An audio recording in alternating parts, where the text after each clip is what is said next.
guys! Welcome sa ating panibagong video content for today's video. Ayan guys, samahan nyo ulit ako magluto ng ulamin. Tara, magluto tayo. Luto, sorry na naman tayo guys. Ayan.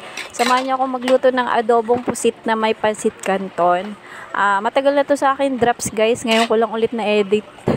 Nakakatamad kasi mag-edit. Ayan guys, bumili lang ako ng 3 pirasong pusit. Alam nyo guys kung magkano na yung 3 pirasong pusit dito sa Tagaytay. 182 pesos guys. 3 piraso na yon. Sa probinsya nanghihingi lang ako niyan. Dito grabe ang mahal ng seafoods.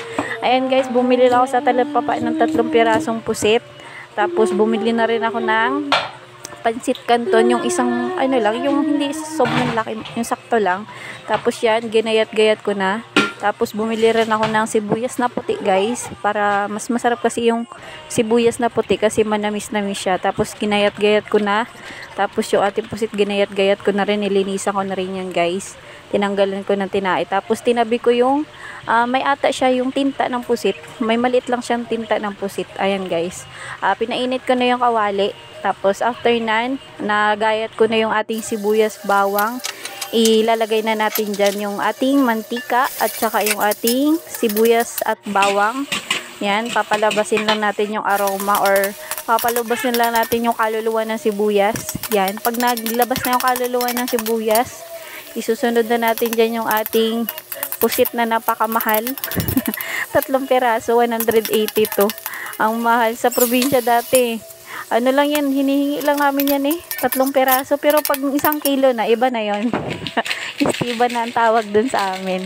Yung hinihingi dun sa mga bangka na tawag dito, na naglalaot ng balikan lang. Balikan ang tawag dun Ayan, minsan nakakahuli sila 3 banyera, 4, lalo na pag dagsaan na yung huli ng pusit.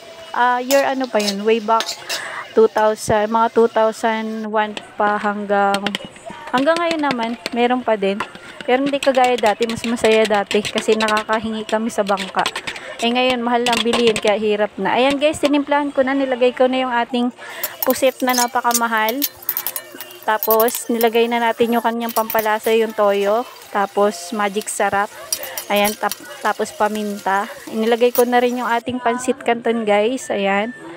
Okay na yan guys, masarap na ang lasa, legit yan. Ayan, tikman na natin. Tara guys, samahan nyo akong tumikim ng adobong pusit na may konting tinta na may pansit canton. Ayan guys, masarap siya pang ulam guys. Pwede rin siyang pang merienda kung trip nyo siya. Ayan guys, kung gusto nyo rin gayahin guys, ayan, balikan nyo lang tong video ko kung approve ba sa inyo. Yan lang guys, thank you sa panonood. Bye bye. Ayan, masarap, busog na ang ayan guys, sinikpan na ng kunyaring chef cook. Siyempre ako muna ang titikim at ako yung nagluto.